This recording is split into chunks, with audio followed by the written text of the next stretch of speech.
Ele estava medindo, podia ter ficado mais à vontade. De hoje.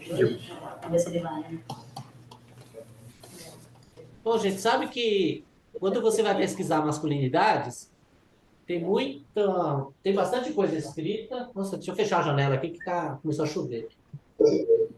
Que bom, que bom. Manda pra cá. Isso que eu vou falar, traz pra cá essa Choveu. Só em Mauá? Pelo jeito vai cair um temporal. Que bom que tá chovendo, Flávio. Então, a gente tem bastante coisa sobre masculinidades, mas sempre aparece de uma forma genérica, assim. A gente não tem muito livro discutindo teoricamente masculinidades, né?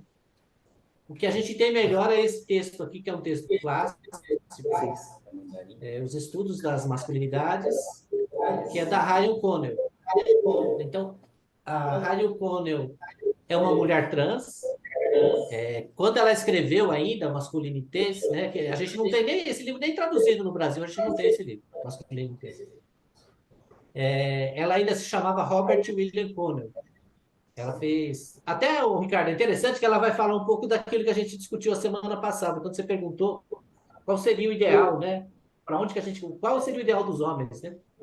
E ela foi estudando tantas masculinidades que ela depois resolveu ser uma mulher. Ela resolveu ser uma mulher. Ela falou, não quero mais ser homem, né? E achei tão legal assim que a gente pensa nesse ponto, né? Nessa discussão. Que a gente começa não gostar de ser homem, né? A gente fica incomodado com os homens, né? O que é ser homem na nossa sociedade, né? Então, a Ryan Connell, ela é a principal autora que a gente tem nos estudos sobre a masculinidade. Ela utiliza tanto a tradição clínica freudiana, como aportes da psicologia social, bem como as ciências sociais, antropologia, história e sociologia. Ela usa o conceito masculinidades no plural, para se referir aos vários papéis sociais desempenhados pelos homens. Então, não tem só uma forma de ser homem, ela começa justamente a pensar nisso, que existem infinitas formas de ser homem. Existe uma forma de ser homem para cada homem. Cada pessoa tem seu jeito de ser. Assim. Então, é para a gente tentar acabar com os padrões hegemônicos. Então, são os papéis sociais desempenhados pelos homens, alguns aceitos e legitimados, outros que não se enquadram nem no masculino e nem no feminino aceitos socialmente. Ela critica, então, definições essencialistas e naturalizantes, que procuram outorgar traços definitivos ao que se chama de homem ou que se chama mulher. Rejeita que a sexualidade adulta seja definida pela natureza. Então, ela rompe com essa ideia de natureza, que como se a sexualidade natural, fosse aquela binária, né? Entre homens e mulheres só. Então, ela sempre tenta desnaturalizar, assim, para a gente não pensar que não existe uma essência de ser homem. Não existe uma essência do que é ser mulher. Então, não é algo assim que você nasce com aquilo e aquilo vai viver com você e sempre vai ter um jeito, sabe? Às vezes a gente ouve expressões das pessoas dizer para as crianças, né? Falar para um menino, mas esse menino, olha como ele já é menino desde pequeno, já é homem desde criança. Ou para a menina, olha como ela já é feminina. Ou o contrário, né? Dizer que o menino é feminino e que a menina é masculina. Então, assim, ele coloca para nós, né? A Raincono coloca, que não existe nada de essencial, então, não ser mulher e não ser homem. Isso não tem nada a ver com o nosso órgão genital. Não tem a ver com o nosso órgão genital. Tem a ver com a nossa personalidade. E eu, como psicólogo, já atendi muitos homens que você vai conversar, a forma de pensar, a forma de construir é totalmente feminina. E eu já atendi muitas mulheres que a forma de se organizar é totalmente masculina. Então, não tem a ver com o papel sexual, né? O órgão sexual que você tem, nem com o gênero. As pessoas internamente não tem macho e fêmea. Internamente não tem homem e mulher. Nós somos um conjunto, misturados, né? De feminino e masculino, enquanto espécie humana mesmo. Então, masculinidade e feminilidade são conceitos relacionais interdependentes. Por isso que toda vez que a mulher muda, o homem muda também. Toda vez que um homem muda, a mulher muda também. Muitos casais, né, muitos relacionamentos terminam por causa dessas mudanças, que às vezes um muda e o outro não. Um dos parceiros tem uma mudança e a outra pessoa não muda. Então, às vezes, acabam os relacionamentos. Porque a gente está em constante transformação. Né?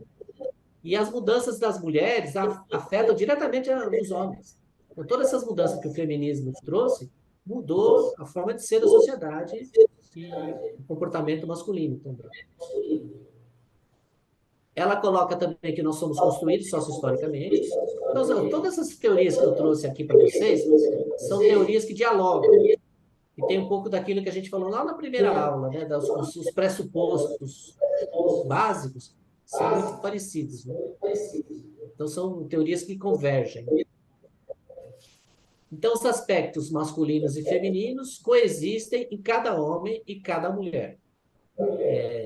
O Freud dizia isso também, o Jung também dizia isso nas teorias, que a gente tem os dois internamente, a gente é homem e mulher. A gente não tem isso. É que na sociedade nossa, o homem só pode apresentar aquilo que é masculino e a mulher só pode apresentar o que é feminino. Mas internamente a gente tem tanto aspectos masculinos como femininos. Sim.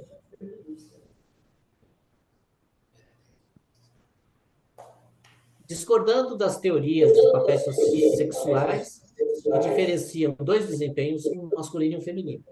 Então, ela tenta romper com isso, como se fosse só dois papéis sexuais. O papel de ser homem e o papel de ser mulher. Então, ela tenta fazer também um pouco essa conversa de tirar isso da biologia, né? Tirar a sexualidade da biologia. Tratar isso como social mesmo, um relacionamento social e não sexual. Né? Ela propõe um quadro teórico que busca entender e interpretar as masculinidades, examinando as vinculações existentes entre a vida pessoal e as estruturas sociais. Porque é uma coisa que a gente sempre coloca, né, aqui nessa mudança que a gente procura fazer. A gente procura fazer, não. A gente dá condições para que o homem faça, né? Porque é os homens que vão mudando a vida deles, né? Não é a gente que muda eles, mas eles mesmos vão se mudando.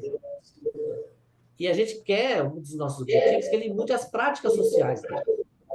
Ele muda as práticas, que de repente ele pare de rir das piadas machistas, ele pare de rir dos comentários machistas, pare de responder quando um grupo de homens manda para ele um nudes, uma foto da namorada. Tem homens que fazem isso, viu, gente? Manda a foto da namorada, foto íntima. Então, e a gente espera, né, que essas mudanças pessoais reflitam nas mudanças das estruturas sociais. É isso que a gente espera. Os homens façam uma mudança pessoal e isso começa a mudar a própria estrutura social também, das práticas masculinas.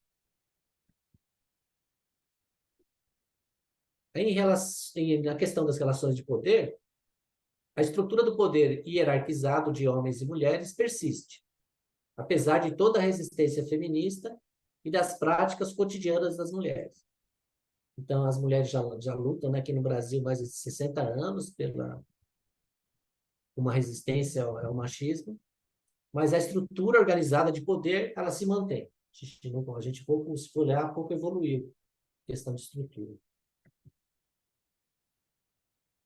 A distribuição das tarefas verifica-se pela divisão sexual do trabalho, produzindo uma desigualdade no processo de distribuição de renda. E foi um pouco daquilo que a gente comentou outro dia, das profissões masculinas e femininas, né? Que uma é isso, quando você paga mais para os homens do que paga para as mulheres, às vezes na mesma profissão, às vezes no mesmo trabalho. E outra é pagando menos profissões onde a maioria são mulheres e pagando mais onde as profissões da maioria são homens. Então, é uma forma de manter essa desigualdade em relação à renda. E aí é uma coisa muito interessante, gente. A gente até já falou disso aqui outro dia, mas ela tem um conceito que é super interessante, que é falar da catexis, né? Que a catexis tem a ver com um desejo, né? O desejo, com libido. E ela coloca que o processo social nosso constrói a mulher como objeto de desejo e o homem como objeto desejante. E isso faz uma ordenação e organização social de gênero. Você pode ver, todos esses problemas que vocês falaram hoje, das violências que a mulher sofre, está ligado à mulher ser um objeto de desejo. Você vê que coisa mais louca, né? Porque é um objeto de desejo, mas ao mesmo tempo, se eu não posso ter esse objeto, eu passo a odiá-lo. Então, eu passo a odiar esse corpo que eu desejo. Você vê que... E por isso, né, que às vezes o homem, quando ele tem então, o corpo de uma mulher para ele passa quase que a odiar também os corpos das mulheres que ele não tem acesso. Ou então ele odeia aquela mulher quando ela não está à disposição do homem, né? 24 horas. Que é isso até que vocês trouxeram, que às vezes um homem não aceita o não da mulher, né? A mulher pode dizer não, mas ele fica lá insistindo, insistindo, insistindo, até que ela faça sexo com ele. E é interessante porque é sempre assim, quando você... Nós somos um ser, então, inteiro, completo, masculino e feminino. Mas a gente vai na nossa educação, a gente vai tirando tudo que é feminino nosso, só vai ficando o que é masculino, então a gente vai ficando um ser inacabado. E a mesma coisa acontece com o desejo. Se a mulher vira só objeto de desejo, o homem vira objeto também, mas um objeto que deseja. Então, do homem sai todo o desejo, ele deixa de ser desejado. Os homens não são desejados. Isso é muito interessante. Você vê que os homens, eles não têm nenhum pudor com o corpo, né, de mostrar o corpo. É a coisa mais comum, é homens ficarem nus, é homem andar em casa sem roupa, porque o corpo do homem não é desejado, ele não é objeto de desejo. Agora, as mulheres têm que preservar tudo, né? Que qualquer parte do corpo dela pode ser um objeto de desejo. O pé pode ser, a canela, o cabelo, o olho, né? Como que acontece lá nos povos árabes, né? Que põe aquele turbante que a mulher não pode mostrar nada no corpo, né? Para nenhuma parte do corpo. E isso é um nó que a gente tem, gente. É um nó na nossa sociedade. Porque isso aí é... A gente vê que, se a gente for falar de alguns povos indígenas, nossos aqui brasileiros, tem os povos indígenas que não é assim. A gente vê que os corpos estão nus, tanto das mulheres como dos homens, e internamente ali, homens e mulheres, não tem essa questão das mulheres se tornarem objetos e os homens objetos desejantes, né? Não tem esse olhar, né, que a nossa amiga aí falou. Esse olhar que o homem tem, esse olhar de desejo, esse olhar que transforma ela em objeto, né? Esse olhar de desejo que transforma ela em objeto. Então, esse é um nó que a gente tem. Isso é uma coisa super difícil da gente desconstruir, né, nos homens. A gente tentar... E a gente tem que começar por nós, né? Começar por nós. Porque isso é uma coisa que nos atravessa também. Nós homens, a gente foi educado para isso. A gente cresceu com isso, né? Essa coisa do desejo pelas mulheres. E a gente tem que fazer esse movimento mesmo. É um movimento consciente de reflexão e de olhar para nossas companheiras, para as mulheres, do mesmo jeito que a gente olha para os homens, né? A gente não olhar para as mulheres como se elas fossem objetos. E as mulheres saírem desse lugar também, né? As mulheres também saírem desse lugar de se tornar objeto, né? Também. Aí é uma coisa bastante complexa, sabe, gente? Porque às vezes tem movimentos que defendem a liberdade total do corpo da mulher, né? Que a mulher tem a liberdade sexual total, o corpo total da mulher. E a coisa que aparece às vezes no funk, às vezes na dança, tem coisas que, assim, de liberdade total das mulheres. E é uma outra forma de resistência que as mulheres usam também, né? Para não entrar naquela questão moral que tenta o tempo todo cercear, né, a liberdade das mulheres. Então, E voltou da prefeitura. Voltou, deixa eu ver como é que tá. Voltou porque a Basta mensagem ser chegou na... catencia. Meu Deus, Gente, vocês estavam me ouvindo? Oi? Estão ouvindo?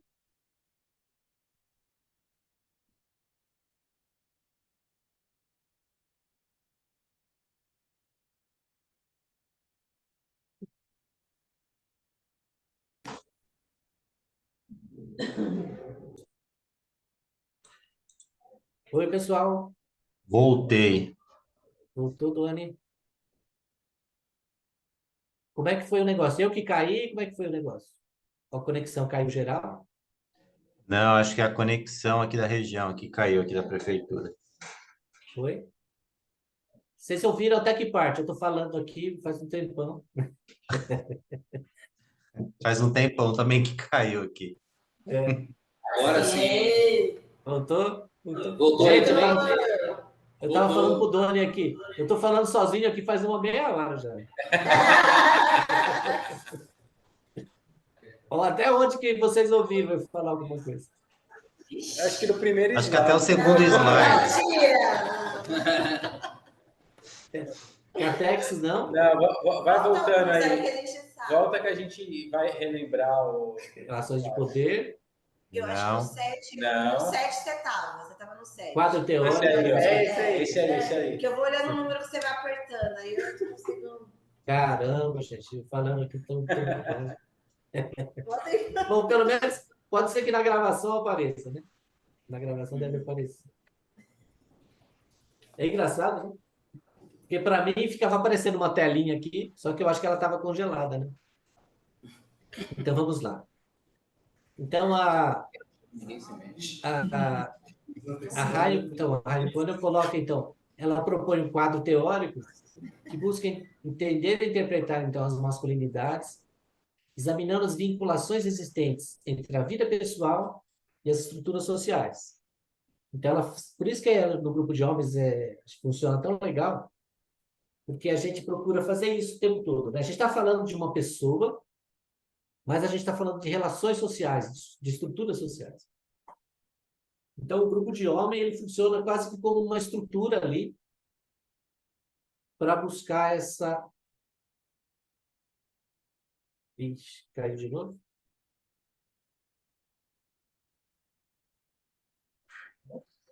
Tony? Não, tô aqui, tô ouvindo, não caiu nada. Acho que o pessoal lá caiu.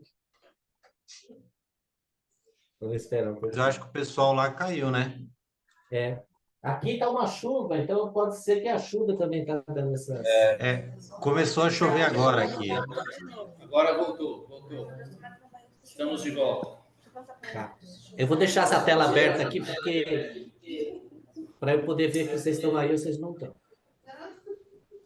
Vou deixar ela aberta aqui, senão eu não vejo. Então ela vai, a gente, e os homens fazem um pouco isso, esse movimento, quando eles estão lá no grupo com a gente, viu, gente? Eles fazem assim, ele pensa na vida pessoal dele, aí também, né, nesse grupo, vocês também trouxeram coisas pessoais, então vocês trazem a vida pessoal e, de repente, percebem como que a estrutura social afeta a sua vida pessoal. E os homens, aos poucos, nas discussões, eles começam a perceber as estruturas sociais.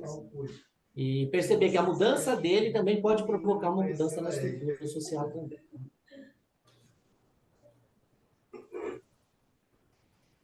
E aí, das relações de poder, ela coloca que a estrutura de poder hierarquizado de homens e mulheres persiste, apesar de toda a resistência feminista e das práticas cotidianas das mulheres. Então, as mulheres já têm essa luta aqui no Brasil há 60 anos, por igualdade, mas a estrutura de poder ela não mudou muito. Não mudou muito. Quando a gente pega as estruturas mesmo de poder, elas continuam muito parecidas com 50 anos atrás ainda. Muitos costumes mudaram, mas as relações de poder, muito pouco. E aí, em relação às questões de relações de produção, né, a distribuição de tarefas verifica-se pela divisão sexual do trabalho, produzindo uma desigualdade no processo de distribuição de renda, que entra aquela questão que é, primeiro, as mulheres ganham menos que os homens, Então, isso tem dados do IBGE, se você pegar, né, a tabela de salário, ela mostra que a renda maior é dos homens, a renda média, né? Porque você pega toda a renda e divide pelo número de homens trabalhando, você vai ver qual a média que os homens recebem de salário. Então, os homens recebem um valor. Eu vou dar um exemplo aqui, não é exatamente esse valor, que teria que pesquisar para ver quanto que está hoje, mas assim, é como se a média que um homem recebe fosse R$ 2.000, a média brasileira, somando todo mundo e dividindo por todo mundo. Aí, em segundo lugar, vem uma mulher branca. Então, a mulher branca ganharia R$ 1.500 em média. Depois, em quarto lugar, viria o homem negro. Em terceiro lugar, né, viria o homem negro, recebendo uma faixa de R$ 1.000. E, por último, viria a mulher negra recebendo R$ 500, em média salarial brasileira. Então, em média, a mulher receberia um quarto, né? A mulher negra receberia um quarto. E aí a gente vê como que a questão racial é mais forte do que a questão de gênero no Brasil. Então, as mulheres brancas ainda ganham mais do que os homens negros. Então, para a gente ver bem como essa coisa no Brasil ainda é muito forte, tanto de gênero como de raça, né? E aí essa questão da catequese, né? Essa questão da catequese, eu acho que é o ponto mais interessante da teoria da Ryan Conner, que ela coloca assim, que o processo social de construir a mulher como objeto de desejo e o homem como objeto desejante. E isso ordena a organização social de gênero. E aí vocês veem que é interessante, que quase todas as violências que vocês trouxeram, que uma menina sofre, é por causa dela ser um objeto de desejo. Você vê que coisa que interessante. A menina, a criança, muitas vezes sofre abuso sexual, adolescentes, né? A gente fala que o número de adolescentes que sofrem estupro é enorme. Tem muitas mulheres que a gente ouve, né, falar que o primeiro relacionamento dela, o relacionamento sexual dela, foi contra a vontade dela, foi forçado, muitas vezes pelo namorado, e depois se torna marido, tudo, mas a relação era forçada.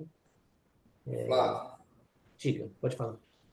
essa relação aí, homem objeto desejante e mulher objeto de desejo, quando essa lógica, pensando aqui, quando essa lógica é o contrário, ela não é aceita nem pelos homens, porque quando uma mulher se coloca nesse lugar de ser, ela, vamos dizer assim, uma mulher mais atirada, mais para frente, o homem coloca um preconceito com relação a ela. Sim. Ele não Mas você vê que recebe isso isso aqui com tão naturalidade, né? forte, é tão forte, Ricardo, isso, assim, e aqui que a autora coloca aqui, né? A gente tem aspectos masculinos e femininos, nós, humanidade. Só que como a gente só tem o masculino, o homem só pode usar o masculino, e a mulher só pode usar o feminino, a gente fica seres incompletos. A gente fica seres incompletos, né? A gente não fica a nossa totalidade. E o mesmo vai aqui quando acontece com o objeto. Porque se a nossa humanidade, as mulheres passaram a ser objeto de desejo, os homens passaram a ser objeto desejante. Então, o desejo dos homens, o desejo pelo homem não existe. O corpo do homem não é desejado. O corpo do homem não tem desejo do corpo do homem. Você vê que os homens andam nus, os homens às vezes usam expressões, eu queria que olhasse meu corpo. Queria, né? Ele fala da mulher como se fosse bom para a mulher mostrar o corpo, né? Que ele gostaria de mostrar o corpo. Mas o corpo do homem não é objeto de desejo. Sai totalmente, né? E a mulher perde totalmente a capacidade de desejar também, porque ela virou um objeto de desejo. Então, ela também não consegue desejar. Então, é uma coisa que prejudica a própria organização social mesmo, do gênero. E isso é um dos tópicos mais difíceis que tem para a gente trabalhar. É muito difícil. É uma coisa que a gente tem que trabalhar em nós. Porque com esses homens que a gente atende, não dá para a gente chegar nesse ponto, não. Mas a gente tem que trabalhar em nós isso. Porque nós fomos construídos assim também. Para sermos homens como objeto desejante e as mulheres para serem objeto de desejo. Então a gente tem que trabalhar em nós isso, né? A nossa capacidade de tentar mudar o nosso olhar. Esse olhar que agride, né? Esse olhar que foi falado aqui, que é o olhar esse olhar de desejo que subjuga a mulher. Então, e é uma coisa que é muito difícil para nós fazer esse movimento, né? Tirar o desejo, né? A gente começar a conversar com as mulheres como um igual, né? Não como um objeto de desejo. Porque esse é o nosso olhar desejante é que vai tornar a mulher objeto. Então, é difícil, é difícil. E tem homens, gente, que nem a gente parece que tem uma questão do tabu, né? O Freud trazia isso, né? Naquele livro dele, Totem e Tabu, que o acordo entre os homens era que o homem não poderia ter relações sexuais com a sua mãe, com as suas irmãs e com as suas filhas. E dessa forma, a gente conseguia organizar a sociedade para que os homens tivessem acesso às mulheres, né? E sempre teria mulheres para outros homens e um homem não precisaria ficar com todas as mulheres, né? Como era a ordem primitiva, né? Só que isso, né, nessa organização social, os homens passam a ter desejo, e tem homens que até isso não é interditado, né? Eu sei de casos de homens que chegaram a ter relações sexuais com as mães, né? Eu sei de casos de homem que teve filho com a mãe, né? Casos de homens que têm filhos com as filhas, com irmãs, né? Então, tem homens que nem o tabu não conseguem respeitar, né? E não conseguem respeitar, imagina então as outras mulheres. Eu atendi um rapaz uma vez que ele falava assim, né? Que ele tinha uma foto, ele contava, ó, eu tenho uma foto aqui dos amigos e amigas junto, a gente no Natal, com vários casais de amigos e amigas aqui, e na foto ele falou que ele já tinha ficado com todas aquelas mulheres dos amigos. Ele já tinha tido relações com todas elas, né? E então assim, eu não tenho, é como se fosse objeto mesmo, objeto. Não tem ali, não são pessoas, né? Não são sentimentos, não são seres iguais, assim.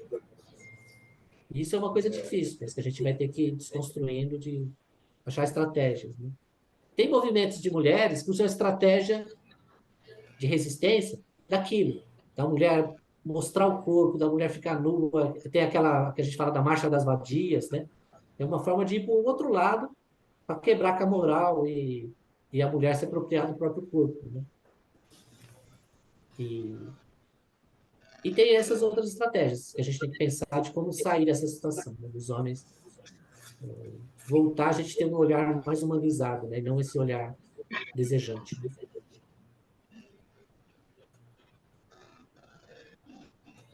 E aí tem um conceito que ela coloca também, que é o conceito das práticas masculinas.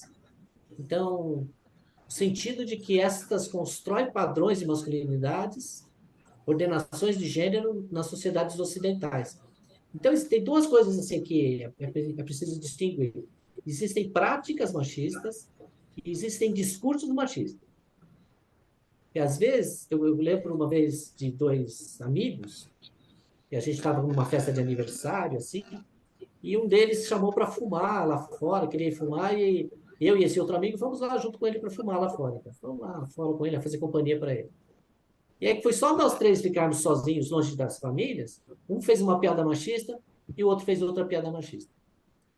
E eu conhecendo a proximidade que eu tenho com eles, esses são homens que não têm muitas práticas machistas. Eles são homens que os dois cozinham em casa, fazem refeição, cuidam das crianças, são pais bem afetuosos. Então, assim, não tem esse padrão machista, essas práticas machistas tradicionais. Mas fez o discurso machista. Parece que o discurso machista é como se fosse para aproximar nós homens e afastar das mulheres. Nós homens, elas mulheres. Sabe? Então, a piada machista serve muito para isso. Para dizer, olha, eu sou igual a você, eu sou homem, também igual a você, e elas não. Então o discurso machista, por isso que a gente, às vezes, no grupo de homens, começa essa mudança de discurso com o objetivo de futuramente mudar a prática também, para que eles vão rompendo com as práticas também.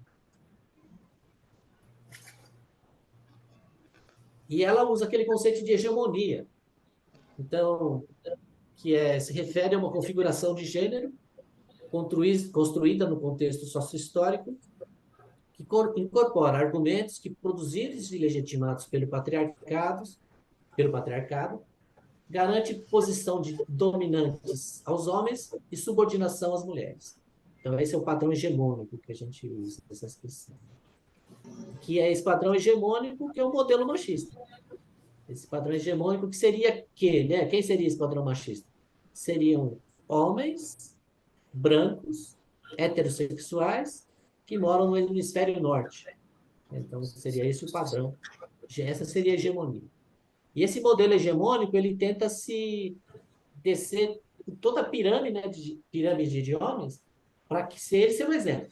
Então, esse padrão hegemônico é uma minoria rica, né, que procura manter o mesmo padrão, porque esse padrão é que garante a sua riqueza. E aí a subordinação. Então, posições ocupadas na esfera pública, econômica ou social, e que em determinados contextos estariam subordinadas a outros homens em posições de maior poder. Então, existe essa lógica da subordinação. Então, os homens...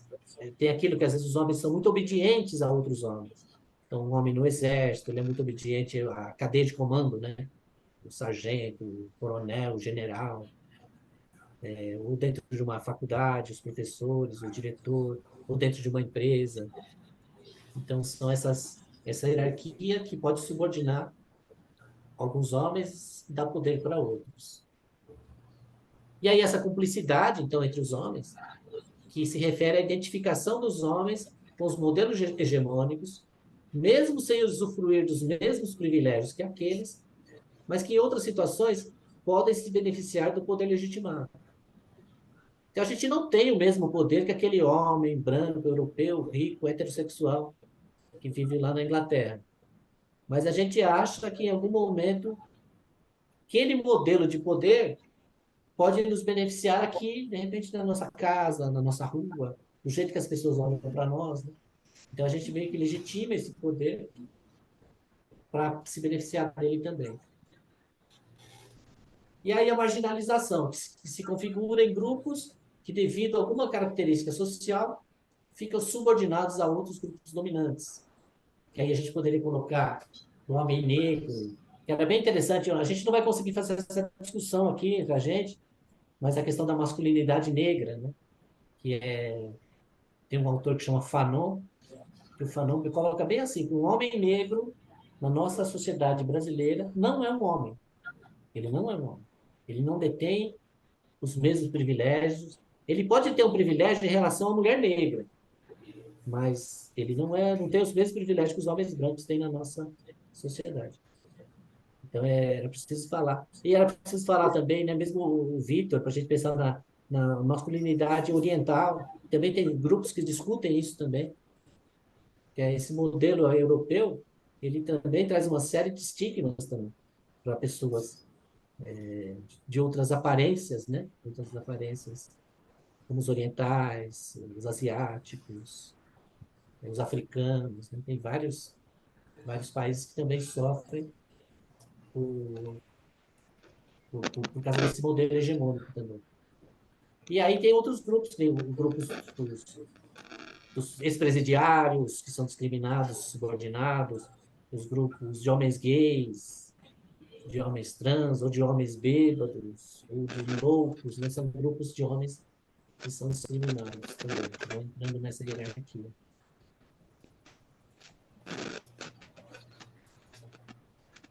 Eu acho que é isso. O que a gente tinha de conteúdo para trazer da Ryan Connell.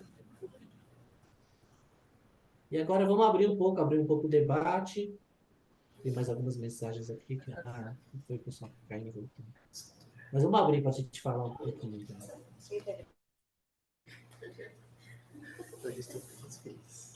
Eu também vi. Flávio, eu não fui na semana passada, mas eu vi que você colocou a leitura da aula 2, né? Que tem o livro do... Ai, meu Deus. É dele mesmo. É dele mesmo. O quê? É dele mesmo. Acho que é o livro do Pierre Bourdieu, não é? A Dominação Masculina. Então, como você estava falando, né, que apesar de todas as lutas do feminismo, ainda persistem essas estruturas sociais. Então, eu fico pensando que é muito idêntico ao que ele acabou encontrando, né, no estudo dele, porque, se não me engano, ele foi estudar uma tribo que morava, acho que morava lá na África, perto do mar Mediterrâneo, né, e ele viu que tinha uma dicotomia muito grande, né, entre os homens e as mulheres, o que cada um fazia, né, então acho que é um reflexo de como está a nossa sociedade ainda hoje, né, mesmo que esteja se avançando muito, ainda tem muito a percorrer, porque ainda está muito bem dividido, né, o que acaba sendo o papel de cada um dos gêneros. Essa tem uma oferta. E é uma das coisas que a gente tem que mudar também. A gente tem que procurar não ter mais esses estigmas, né? A gente tem que tentar quebrar um pouco com isso. E é difícil, viu, gente, a gente quebrar com isso, né? Porque você vê, a gente isso está em tudo.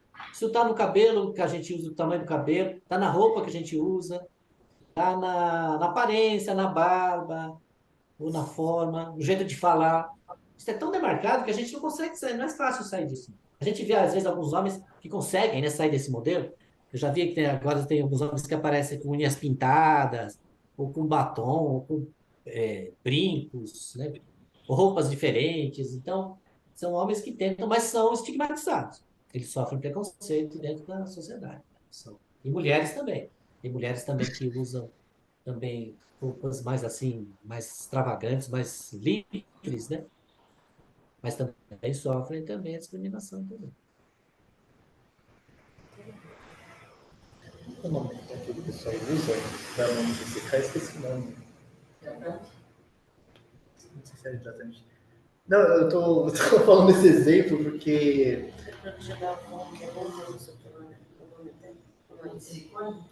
Não, não sei o que é, gente.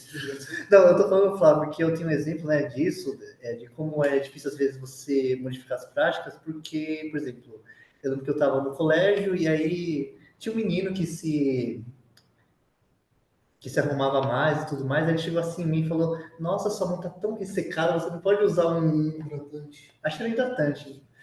Aí eu fui assim, como não querendo nada, falando pro meu pai que ele tinha falado isso, né, meu colega, e ele falou: mas não precisa, porque você não liga pro que ele disse. Tipo, aí, então, eu uso como exemplo, né? Então, até hoje eu não uso, então minha mão fica como tá. É muito... Aí meu pai, ele faz a unha, né? Ele vai no negócio, faz a unha, chega a unha toda brigando, e eu tiro o sarro dele. Aí eu falo, mas vou fazer... igual. É tudo isso para dizer, né, que eu acho que é muito difícil você adotar uma posição mais subversiva, né, quando tem já muitos valores que estão enraizados. E lá no grupo de homens, vocês vão sentir isso, que lá o machismo é mais bruto ainda. Porque os homens que estão lá é machismo bruto, viu, gente? Então, é machismo bruto. A gente, quando vai conversar aqui entre a gente, no curso, com técnicos e técnicas, né? A gente já tem um pouco mais de abertura para essas coisas, mas lá não, lá é... Até a gente brinca, às vezes, né, que as mulheres às vezes ficam pensando o que a gente está fazendo, né, como que é as nossas discussões, às vezes criando fantasias desses grupos de homens. Eu sempre coloco que as feministas estão numa discussão tão avançada, né, entre elas e entre as outras discussões, que nós ali com eles, a gente está fazendo o jardim da infância com eles. Ali com eles, o jardim da infância. A gente está cuidando desses homens, quase que ensinando eles a andar, né? Eles estão muito no básico mesmo. O Flávio, você que é um estudioso aí dessa área, então, você sabe quando que surgiu essa separação, historicamente, homem e mulher, lá nas cavernas, lá nos hábitos da caça, não sei, eu a curiosidade de quando essas funções começaram a ser divididas. Isso é muito controverso, sabe, Então, é muito controverso. Assim, tem vários estudos que apontam coisas diferentes. Tem o que a gente tem, né? Que nem essas experiências, que nem quando o Victor fala do Pierre Bourdieu, que ele era antropólogo, então ele foi analisar as tribos, como que os povos viviam. Então, existia uma diferença de tarefas, que nem mesmo que se a gente for pensar aqui nas tribos, nos índios brasileiros, que a gente conhece, né? Tem uma diferença de tarefas também. Só que isso não vira diferença de renda. Isso não vira diferença de privilégios entre homens e mulheres. Porque não tem dinheiro, né? Porque não entra dinheiro naquela vida social, não circula dinheiro. Então, você pode ter um privilégio, de repente, numa festa, o privilégio que os indígenas têm, de repente, é numa dança, é num cocar de penas, é ali naquele momento de uma luta. Mas não mas não tem uma desigualdade de poder e dinheiro que hoje a nossa sociedade tem, né? Essa distribuição desigual de dinheiro que a gente tem na nossa Tantos sociedade. ganhos, né? Os ganhos físicos. Na época, se a gente for pensar, na época, então, que a gente era primitivo, tinha, então, diferenças. Mas se a gente for analisar, as mulheres ficavam grávidas quase que a vida inteira. Ou ela estava grávida, ou ela estava tendo filho, cuidando de filho. Então, nascia filhos quase cada 2 anos, né? Nascia uma mulher ficava grávida, nascia um bebê. Cada 2 anos nascia um bebê. Então, isso dava uma diferença de trabalho, de mão de obra até. Porque a mulher, nesse ponto, toda vez que ela estava grávida, ela não podia, talvez, fazer as mesmas tarefas do que o homem. Muitas fazem, né? Muitas faziam tarefas, mesmo grávidas, não tinha isso. Mas a gente imagina que nessa fase, era mais fácil os homens se imporem pela força. Opa! Vocês ficaram no escuro.